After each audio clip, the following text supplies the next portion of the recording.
ത്രിമൂർത്തികളെ നിർവാണഭിക്ഷ ആവശ്യപ്പെട്ട ഭൂമിയിലേക്ക് അയച്ചത് ഞാനായതിനാൽ അവരെ തിരികെ കൊണ്ടുവരാനുള്ള ഉത്തരവാദിത്വവും എന്റേതാണ്. ആശങ്കപ്പെടേണ്ടതില്ല. ഞാൻ എത്രയും വേഗം അവരെ തിരികെ കൊണ്ടുവരും. അങ്ങനെയാണെങ്കിൽ നമ്മുടെ ആശങ്കയും അവസാനിക്കാൻ അത് സഹായകമാകും ദേവി. ക്ഷമിക്കണം മാതാവേ. അവിടുന്ന് മൂവരുടെയും പ്രയാസങ്ങൾ എത്രത്തോളമാണെന്ന് ഞങ്ങളെല്ലാവരും മനസ്സിലാക്കിയതാണ്. എനിക്ക് തോന്നുന്നത് ഇനി മറ്റാരെങ്കിലും അതിനുവേണ്ടി ശ്രമിക്കണമെന്നാണ്. മതിയാക്കൂ നാരദ മഹർഷി. അങ്ങയുടെ വിചാരങ്ങൾ അങ്ങയുടെ മനസ്സിൽ സൂക്ഷിച്ചാൽ മതി. അങ്ങയുടെ വിശ്വാസങ്ങൾ വിശ്വാസങ്ങളല്ല, വിനാശകരമായ വിസ്ഫോടനങ്ങളാണ്. അങ്ങ് ഞങ്ങളുടെ കൈലാസത്തിൽ വന്നത് മുതൽ കൈലാസത്തിന് അതിന്റെ ഗുണങ്ങൾ നഷ്ടമായി തുടങ്ങി. എനിക്ക് നല്ല സംശയമുണ്ട് ഈ നടന്ന സംഭവങ്ങളെല്ലാം അങ്ങയുടെ കുതന്ത്രങ്ങളാണെന്ന്.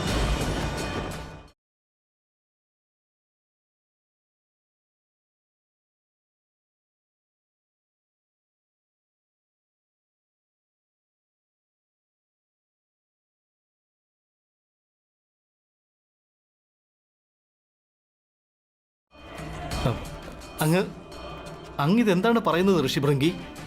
അങ്ങക്ക് എന്താണ് സംഭവിച്ചത്? സംശയത്തിന്റെ ബീജം എന്റെ മനസ്സിൽ മുളപൊട്ടിയിരിക്കുകയാണ്. ത്രിമൂർത്തികളുടെ മേൽ ആണയിട്ട് പറഞ്ഞാലും ഈ കുതന്ത്രങ്ങളുടെ പിന്നിൽ അങ്ങ് തന്നെയല്ലേ പ്രവർത്തിച്ചത്?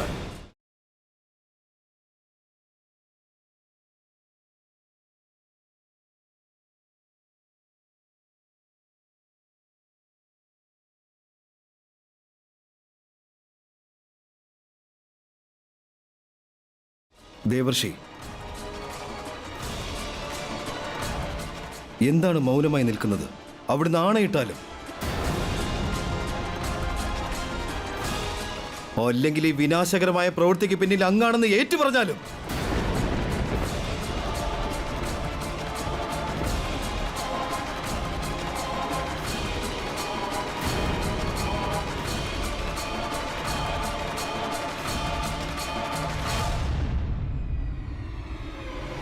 ഞാൻ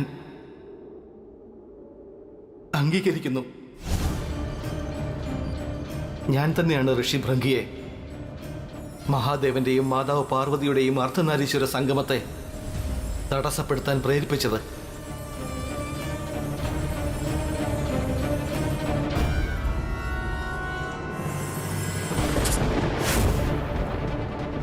ഞാൻ തന്നെയാണ് മാതാവ് മേനാദേവിയെ ചൂത് കളിക്കുന്നതിന് വേണ്ടി പ്രേരിപ്പിച്ചതും.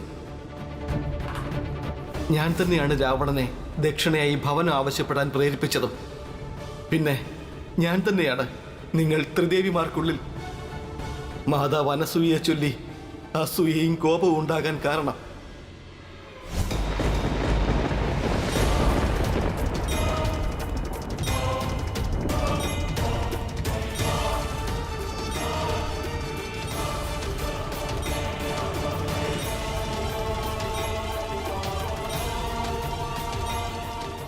ഇതിനെല്ലാം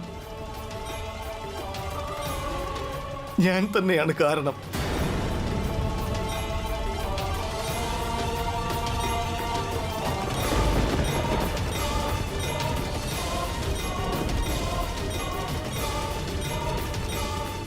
നാരദ, അങ്ങ് സഹോദരി സരസ്വതിയുടെ പുത്രനല്ലായിരുന്നുവെങ്കിൽ അങ്ങയുടെ മേൽ ഇപ്പോൾ ഈ ക്ഷണം തന്നെ ശാപം ചൊരിഞ്ഞേനെ. അരുത് മാതാവേ, എന്നെ ശപിക്കരുത്. എന്നെ ശപിക്കരുത് മാതാവേ. എന്നോട് ക്ഷമിച്ചാലും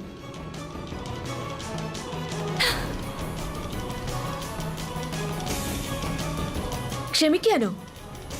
നീ ക്ഷമിക്ക് യോഗ്യനല്ല നാരദ. ഇനി സഹോദരി പാർവതി നിന്നോട് ക്ഷമിച്ചുവെന്നിരിക്കട്ടെ, പക്ഷെ ഞാൻ നിന്നോട് ഒരിക്കലും ക്ഷമിക്കുകയില്ല. സന്യാസമല്ലേ നിനക്ക് ഏറ്റവും പ്രിയപ്പെട്ടത്? എങ്കിൽ ഞാൻ നിന്റെ ഏറ്റവും പ്രിയപ്പെട്ട പ്രവൃത്തിയായ സന്യാസത്തെ ത്യജിച്ച് ഗൃഹസ്ഥാശ്രമം സ്വീകരിക്കുവാൻ കൽപ്പിക്കുന്നു. അരുത് മാതാവേ, എനിക്കത് സ്വപ്നത്തിൽ പോലും ചിന്തിക്കാനാവില്ല. ഞാൻ മൃത്യു വരിക്കാൻ തയ്യാറാണ്. പക്ഷെ ഗൃഹസ്ഥാശ്രമം എനിക്ക് ഗൃഹസ്ഥാശ്രമം ഒരിക്കലും സാധിക്കുന്ന കാര്യമല്ല മാതാവേ. എങ്കിൽ നീ മൃത്യുവിനെ തന്നെ വരിച്ചോളൂ. നിന്റെ മാതാവ് സരസ്വതി നിന്നെ ശപിക്കുകയാണ്. നീ ഭൂലോകത്തിൽ ഒരു മൂഢബാലകനായി ജനിക്കട്ടെ.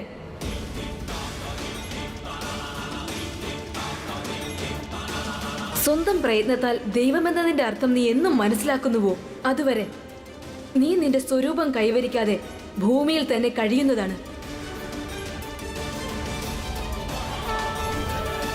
പോകൂ മൂടാ, പോകൂ.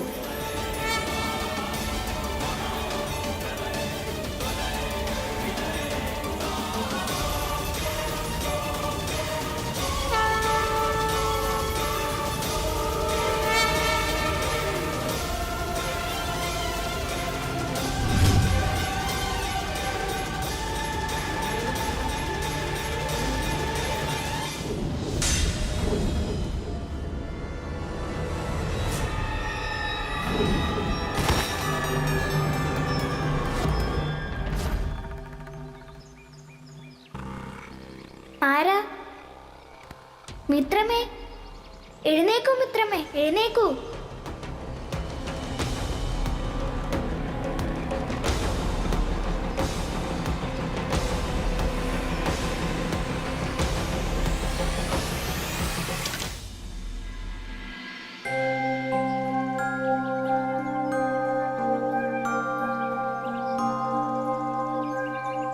ആരാണ് നീ? എന്റെ പേര് ശിവ എന്നാണ്. നിന്റെ പേരോ? എന്റെ പേര് എന്താ? അത് എനിക്കെങ്ങനെ അറിയാനാണ് മിത്രമേ? അതിനർത്ഥം എനിക്ക് പേരില്ല എന്നാണോ? മാതാപിതാക്കൾ അവരുടെ കുഞ്ഞുങ്ങൾക്ക് പേര് നൽകാറുണ്ട്. തീർച്ചയായും നിനക്കും ഒരു പേരുണ്ടാകും. പിന്നെ എനിക്കെന്താണ് എന്റെ പേര് ഓർത്തെടുക്കാൻ പറ്റാത്തത്? ചിലപ്പോൾ നീ താഴെ വീണത് കൊണ്ടാകാം. ഒന്ന് ശ്രമിച്ചു നോക്കൂ ഓർമ്മിച്ചെടുക്കാൻ.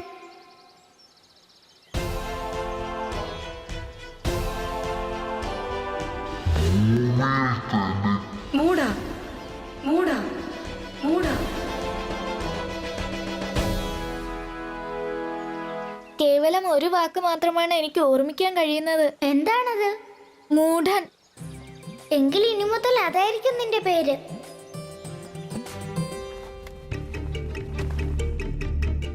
അമ്മേ, വേഗം പുറത്തേക്ക് വന്നാലും. അമ്മേ, പുറത്താരോ സങ്കടത്തിലാണ്. ശിവനും അവന്റെ ഒപ്പം ഉണ്ട്.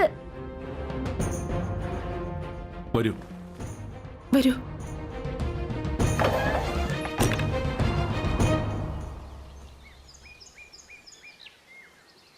ഇതാരാണ്?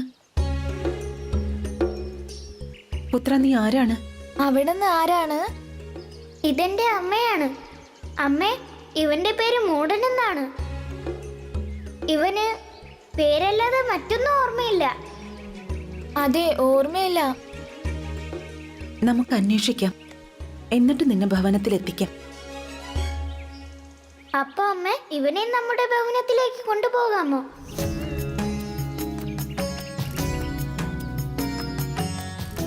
വരൂ മൂട. ശിവ, നീ ഇവനെ എങ്ങോട്ടാണ് കൊണ്ടുപോകുന്നത്? ഒറ്റപ്പെട്ടു പോകുന്നവർക്കെല്ലാം അവിടുന്ന് ഉണ്ടല്ലോ അമ്മേ. അല്ലേ അമ്മേ? വരൂ.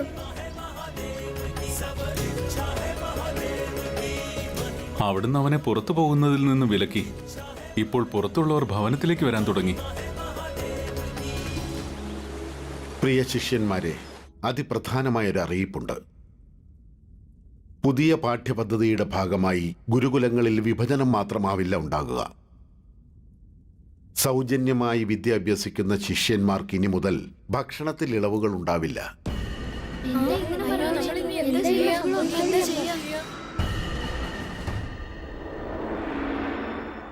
ഇത് ശിഷ്യരോട് കാണിക്കുന്ന അന്യായമാണ് ആചാര്യൻ ദണ്ഡപാണി. അത്രി മഹർഷി, ഞാനിവിടെ വെറുമൊരു ഉപകുലപതി മാത്രമാണ്. ഇവിടെ എൻ്റെ കടമ കേവലം കുലപതി ഇന്ദ്രാണിയുടെയും ദേവരാജൻ ഇന്ദ്രന്റെയും ഉത്തരവുകൾ നടപ്പിലാക്കുകയാണ്. മഹാ അപരാധമാണ് അവർ പ്രവർത്തിക്കുന്നത്. പക്ഷേ അവർ വിശ്വസിക്കുന്നത് ഇത് ശിഷ്യഗണങ്ങൾക്ക് ഗുണമായി ഭവിക്കുമെന്നാണ്. അവരുടെ വിശ്വാസം എന്തു തന്നെയായാലും മനുഷ്യരെ വിഭജിച്ചുകൊണ്ട് വ്യത്യസ്തമായി കൈകാര്യം ചെയ്യുന്നത് സ്വീകാര്യമല്ല ദണ്ഡപാണി. ഈ ഗുരുകുലത്തിനും ഗുരുകുലത്തിൽ വിദ്യ അഭ്യസിക്കുന്ന ശിഷ്യന്മാർക്കും അങ്ങനെ തന്നെയാണ്.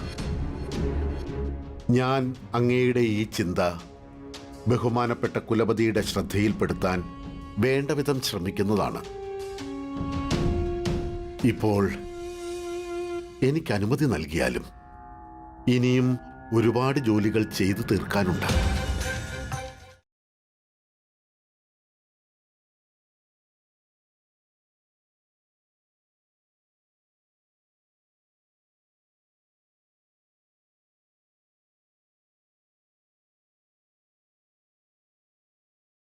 ഇനി അങ്ങാണ് എന്തെങ്കിലും ചെയ്യേണ്ടത് ആചാര്യ. ഗുരുമാതാവിനെ ഇവിടേക്ക് തിരികെ വരാൻ അങ്ങ് സമ്മതിപ്പിക്കണം ആചാര്യ. ഞങ്ങൾ അങ്ങയോട് അപേക്ഷിക്കുകയാണ് ആചാര്യ. ഞങ്ങളുടെ ഭാവി നശിക്കുന്നത് തടയാൻ വേണ്ടത് ചെയ്താലും. ഞാൻ ആചാര്യയെ കാര്യങ്ങൾ ബോധ്യപ്പെടുത്തി സമ്മതിപ്പിക്കാനായി ശ്രമിക്കാം. എനിക്ക് പൂർണ്ണ വിശ്വാസമുണ്ട് ആചാര്യ തന്റെ കുഞ്ഞുങ്ങളുടെ ഈ അപേക്ഷ ഒരിക്കലും നിരസിക്കുകയില്ലെന്ന്.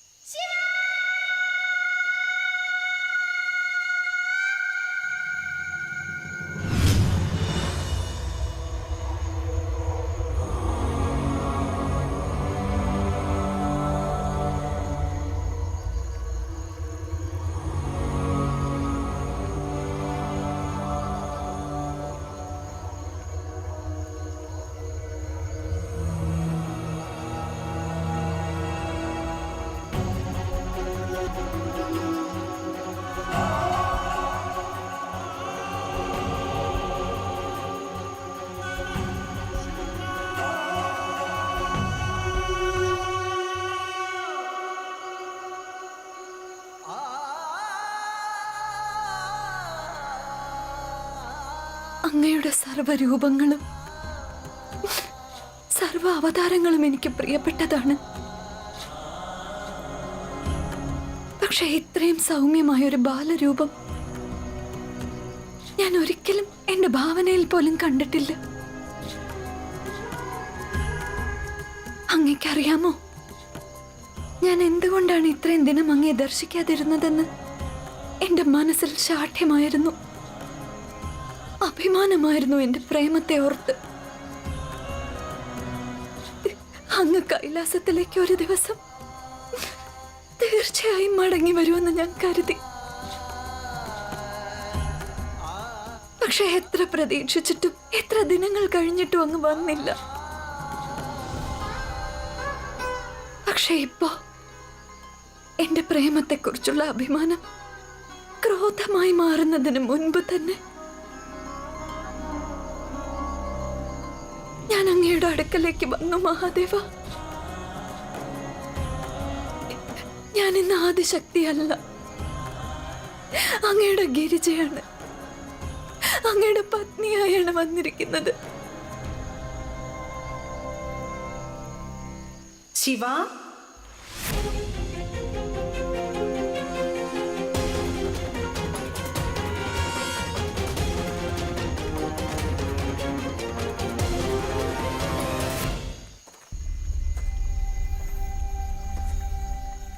ശിവ,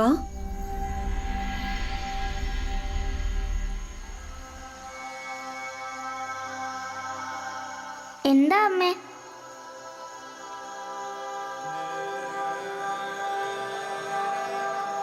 ഈ അർദ്ധരാത്രി സമയത്ത് നീ ഇവിടെ എന്താണ് ചെയ്യുന്നത്? ഇത് ഉറങ്ങാനുള്ള സമയമല്ലേ?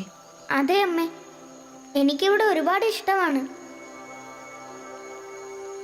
പക്ഷേ ഉറക്കവും പ്രധാനപ്പെട്ടതാണ്. അതെ അമ്മേ. ശരി, എങ്കിൽ ഇന്ന് ഞാൻ നിന്നെ ഇവിടെ ഉറക്കാം.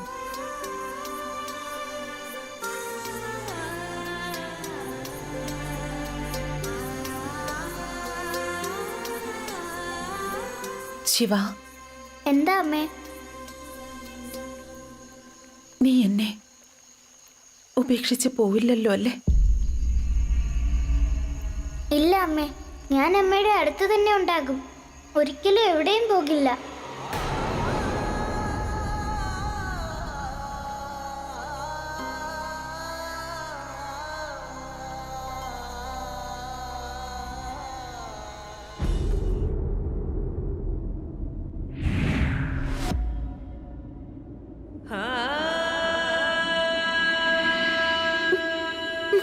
മഹാദേവ. അങ്ങയോടുള്ള പ്രേമം അങ്ങയുടെ ഗിരിജയെ ഇങ്ങനെ ഇനിയും എത്ര തവണ വേദനിപ്പിക്കും? എന്റെ സഹനശക്തി നശിച്ചുകൊണ്ടിരിക്കുകയാണ് മഹാദേവ. എന്റെ ഉള്ളിൽ ക്രോധത്തിന്റെ ജ്വാല ഉയർന്നു വരികയാണ്. എനിക്കിപ്പോൾ സ്വയം നിയന്ത്രിക്കാനുള്ള കഴിവ് നഷ്ടമാവുകയാണ് മഹാദേവ.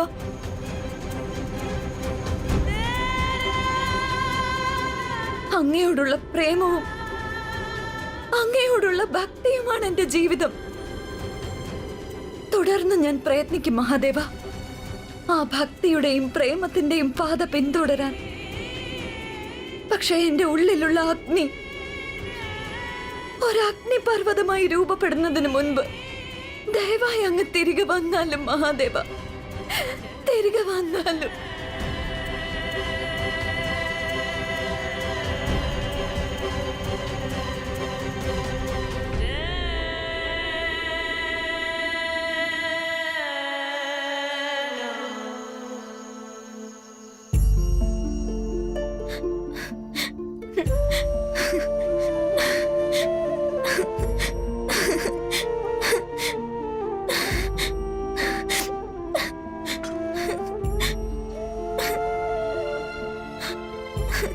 മിത്രമേ, നീ എന്തിനാ ദുഃഖിക്കുന്നേ?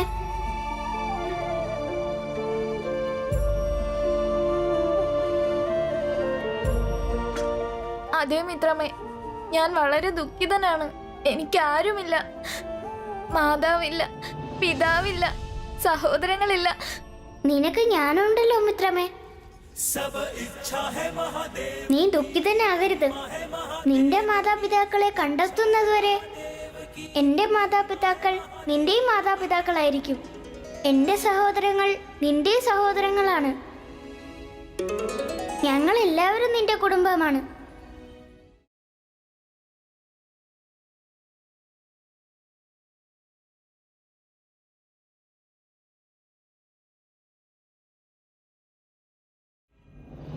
പിന്നെയും നീ കരയുന്നത് എന്തിനാണ് മിത്രമേ?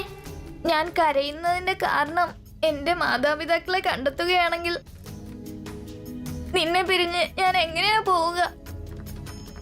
നീ ആഗ്രഹിക്കുന്നുവെങ്കിൽ എത്ര കാലം വേണമെങ്കിലും ഞങ്ങളുടെ കൂടെ കഴിയാവുന്നതാണ്. അതേ മിത്രമേ, നീ ഒരുപാട് നല്ലവനാണ്. ഞാൻ എപ്പോഴും നിന്റെ ഒപ്പം തന്നെ ഉണ്ടായിരിക്കും.